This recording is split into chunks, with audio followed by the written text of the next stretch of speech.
A história por trás do Dia das Bruxas é uma das mais antigas tradições que exploram um elemento fundamental da experiência humana: a relação entre os vivos e os mortos. Esta celebração tem raízes em rituais ancestrais que marcavam a transição do verão para o inverno, ligando-se assim ao conceito de transformação que continua sendo um elemento central desse feriado.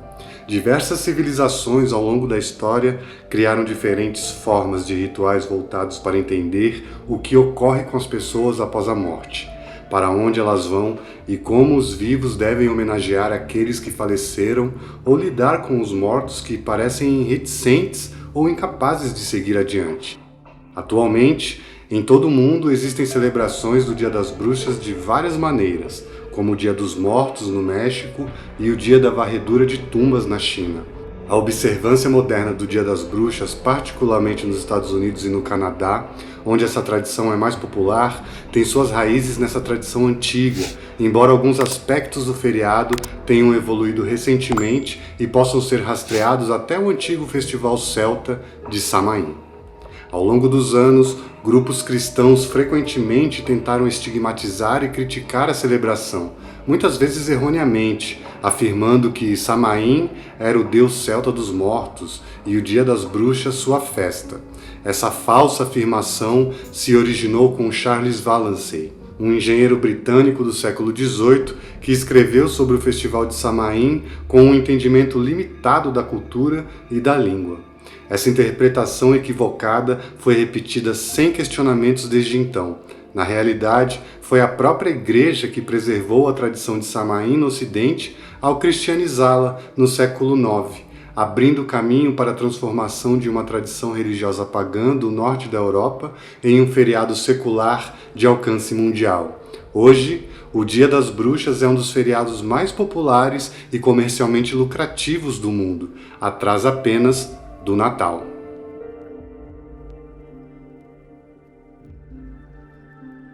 Samain é o ponto de origem das tradições de Halloween no Ocidente.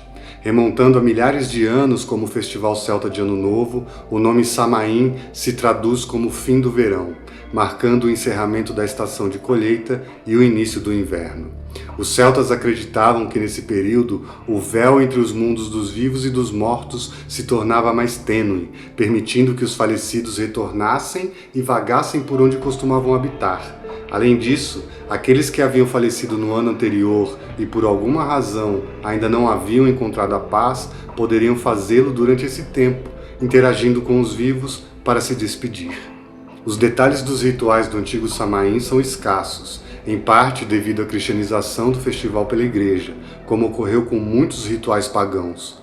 As informações disponíveis vêm principalmente de monges irlandeses que registraram a história pré-cristã de seu povo e de outros escribas cristãos, que desaprovaram os rituais pagãos. Parece, no entanto, que as práticas incluíam o armazenamento de alimentos para o inverno, o abate de gado e a disposição dos ossos em fogueiras. Durante essas festividades ocorriam reuniões comunitárias para celebrar e beber, embora também houvesse uma consistência do tempo escasso do ano e da possibilidade de visitas de outro mundo aparecerem na festa. Os entes queridos que haviam falecido eram esperados e bem-vindos, e a tradição de deixar alimentos favoritos para os mortos pode ter se originado há cerca de 2000 anos, embora isso não seja totalmente claro. Além disso, uma variedade de outros tipos de espíritos, alguns que nunca tiveram forma humana, também eram propensos a fazer uma aparição. Elfos, fadas, o povo pequenino e entidades das trevas eram tão suscetíveis de aparecer quanto aqueles que as pessoas desejavam encontrar mais uma vez. Havia também a possibilidade de que o espírito de uma pessoa que alguém pudesse ter ofendido aparecesse. Para se proteger dos espíritos, as pessoas escureciam seus rostos com cinzas das fogueiras, mais tarde conhecido como disfarce, uma prática que evoluiu para o uso de máscaras. Isso permitia que as pessoas vivas reconhecessem o espírito de um ente querido e, caso contrário, permanecessem incógnitas para evitar a atenção indesejada das forças das trevas.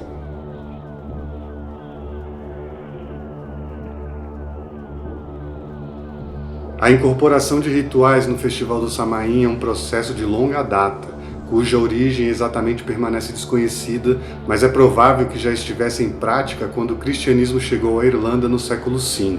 Na colina de Tlátiga, localizada no condado de Meath, uma fogueira era tradicionalmente acesa por volta de 31 de outubro, marcando o início das festividades do Samain. Esse evento era respondido pelo fogo muito mais proeminente na vizinha colina de Tara, um local neolítico. Arqueólogos da Universidade de Dublin dataram as escavações em terra como tendo sido realizadas por volta de 200 a.C., embora se deva observar que esse local já era usado para rituais de fogo há mais de 2000 anos. A colina recebeu seu nome em homenagem a Tlátiga, uma druida e filha do renomado druida Mughuith, que viajou pelo mundo em busca de conhecimento. Tlátiga foi vítima de um ato violento, tendo sido estuprada pelos 3 filhos de Simão Magus, conhecido por seu confronto com São Pedro. Conforme relatado no livro bíblico de Atos, ela deu à luz a trigêmeos na colina que hoje leva o seu nome antes de falecer. A inclusão de uma figura bíblica em sua lenda a situa claramente na era cristã e a conecta a São Pedro, já que ambos compartilhavam um adversário em comum.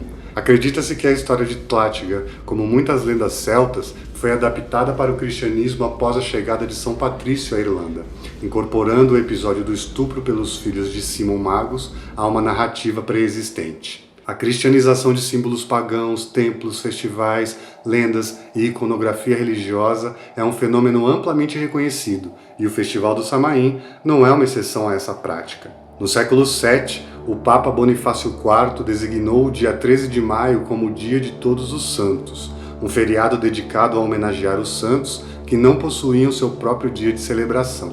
Na ocasião, ele consagrou o antigo templo pagão do Panteão em Roma, como a Basílica de Santa Maria e dos Mártires. No entanto, no século VIII, o Papa Gregório III alterou a data da festa para 1º de novembro, uma mudança cujas motivações continuam sendo tema de debate.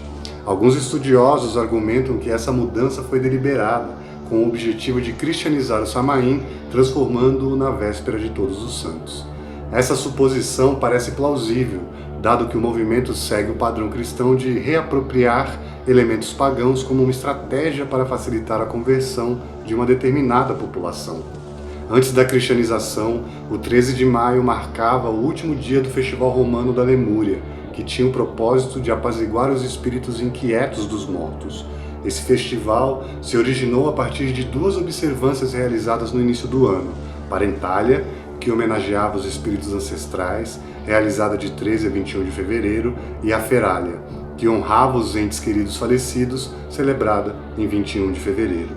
Durante o Ferália, os vivos eram encorajados a lembrar e visitar os túmulos dos mortos, deixando oferendas como grãos, sal, pão embebido em vinho e coroas de flores, acompanhadas de pétalas de violeta.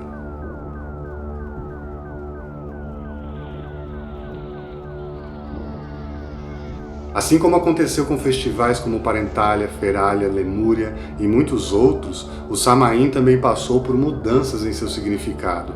Originalmente, o Festival de Samain estava ligado a todos os que haviam partido, à transição de estações e ao início do ano. Essas mudanças eram celebradas por meio de atividades comunitárias e festividades. Quando o festival foi cristianizado, a véspera de Todos os Santos tornou-se uma noite de vigília, oração e jejum em preparação para o dia seguinte, quando os santos eram honrados em uma celebração mais austera. No entanto, os antigos costumes não desapareceram completamente, e as fogueiras ainda eram acesas, agora em homenagem aos heróis cristãos. E a mudança das estações ainda era observada, mas com um novo foco na glória de Cristo.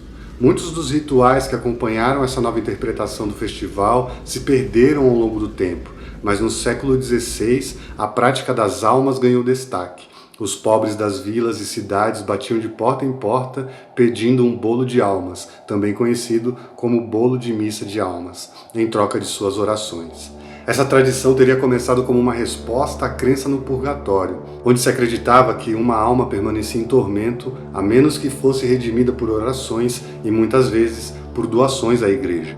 Após a Reforma Protestante, a prática das almas continuou na Grã-Bretanha, mas agora envolvia jovens e pobres protestantes oferecendo orações pelas pessoas da casa e seus entes queridos. em vez de focar nas almas no purgatório, como faziam os católicos que mantinham a tradição mais antiga. No século XVII, o dia de Guy Fawkes introduziu um novo elemento na evolução do Halloween.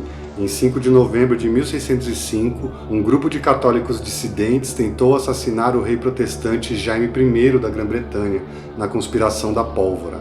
A tentativa foi frustrada e um dos conspiradores, Guy Fawkes, foi capturado com explosivos sobre a Câmara dos Lords. Apesar de ter cúmplice, o nome de Guy Fawkes ficou notório no enredo.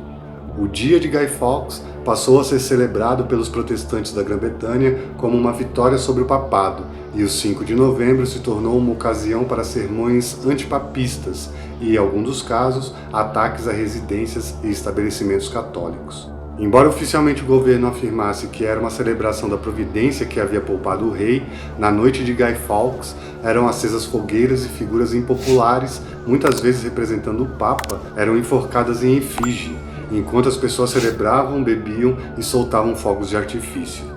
Crianças e pessoas necessitadas percorriam as casas, frequentemente usando máscaras, empurrando um boneco de Guy Fawkes em um carrinho de mão e pedindo dinheiro ou doces, às vezes fazendo ameaças de travessuras se fossem recusados.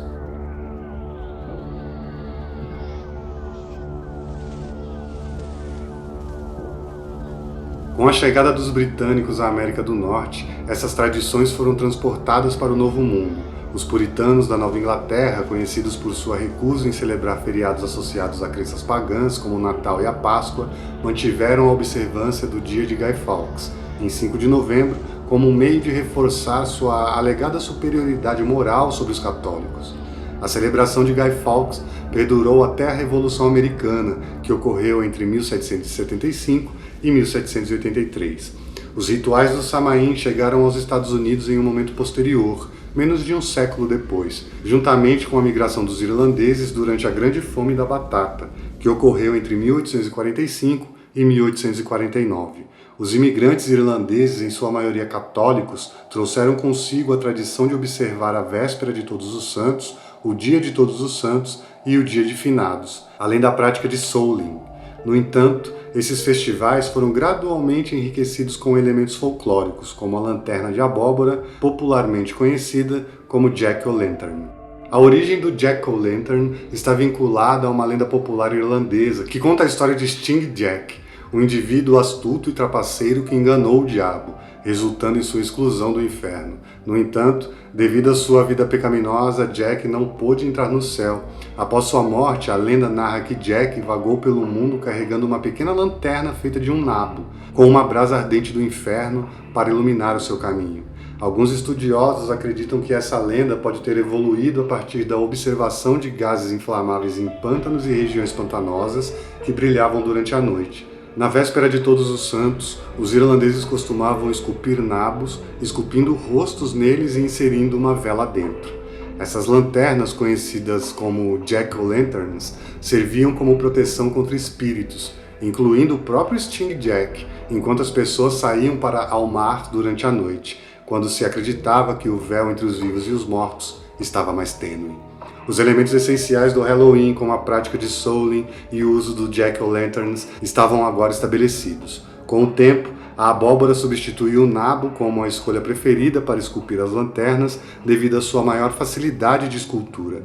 O dia de Guy Fawkes já não era mais comemorado nos Estados Unidos, mas alguns de seus aspectos, notadamente o vandalismo, continuavam associados aos feriados católicos de outubro. No entanto, o vandalismo tornou-se indiscriminado, atingindo qualquer residência ou empresa em torno de 31 de outubro. Em uma vila do Kansas, uma mulher chamada Elizabeth Krebs ficou cansada das recorrentes depredações de sua propriedade de toda a cidade por crianças usando máscaras durante o Halloween. Ela decidiu agir e, em 1913, organizou uma festa para os jovens da cidade na esperança de cansá-los o suficiente para evitar os atos de vandalismo. No entanto, o resultado foi inesperado e a comunidade ainda enfrentou o vandalismo. Elizabeth Krebs então expandiu sua abordagem, envolvendo toda a cidade no evento, com uma banda, concursos de fantasias, desfiles e outras atividades festivas. O plano deu certo e as pessoas de todas as idades passaram a desfrutar de um Halloween mais alegre e menos perturbador.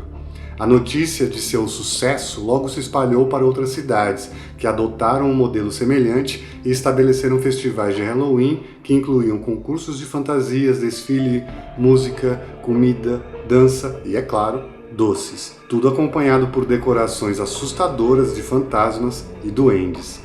Embora Elizabeth seja por vezes chamada de mãe do Halloween moderno, essa designação não é inteiramente precisa, uma vez que ela não instituiu a prática de ir de porta em porta pedindo doces. Essa tradição já existia há vários séculos quando ela organizou seu primeiro evento.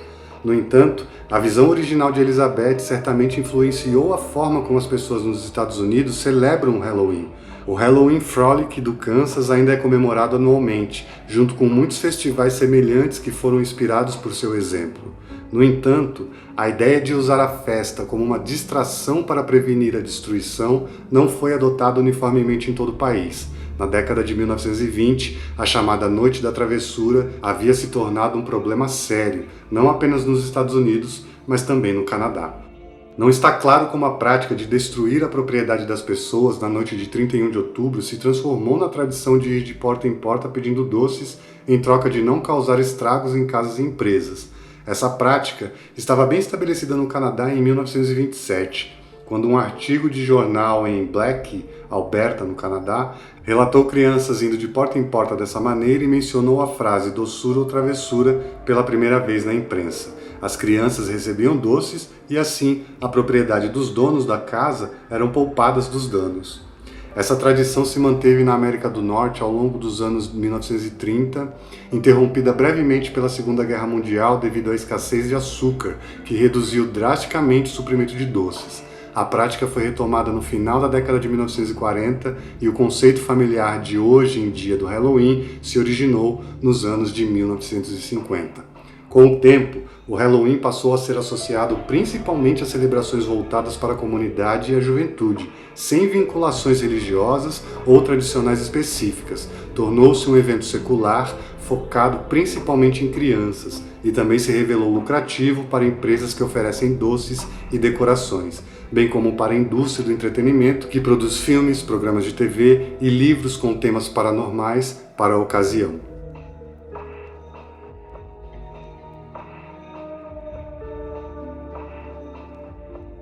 Para muitos neopagãos e wiccanos contemporâneos, o feriado de Samain continua a ser celebrado com a maior fidelidade possível às tradições do passado. O cerne do Samain era a temática da transformação. O ano passava dos dias luminosos para os sombrios, permitindo que os mortos cruzassem para o mundo dos vivos ou partissem para o além. As pessoas se disfarçavam como outras entidades, enquanto entidades podiam aparecer disfarçadas de seres humanos. Animais eram abatidos e transformados em alimento, enquanto grãos, frutas e vegetais eram preservados para o inverno. A madeira e os ossos acendiam nas labaredas da fogueira em forma de fumaça. A noção de transformação permanece essencial na celebração do Halloween. As máscaras e fantasias permitem que alguém se transmute da sua vida cotidiana para uma entidade distinta. Por uma noite, indivíduos se metamorfoseiam em personagens como Darth Vader, zumbis e a Grande Abóbora. As fantasias mais icônicas e populares também incorporam a ideia da transformação. O lobisomem, que representa a mudança de humano para o animal, os vampiros têm a capacidade de desaparecer ou se metamorfosear em morcegos, e fantasmas, que costumavam ser pessoas vivas. Na era pré-cristã na Irlanda, a deusa mais intimamente ligada ao Samain era Morrigan, a divindade da guerra e do destino que conduziu seu povo, os Tuatas de Danann, à liberdade em uma batalha contra os Fomorianos. Em todas as suas narrativas, a Morrigan é uma figura transformadora.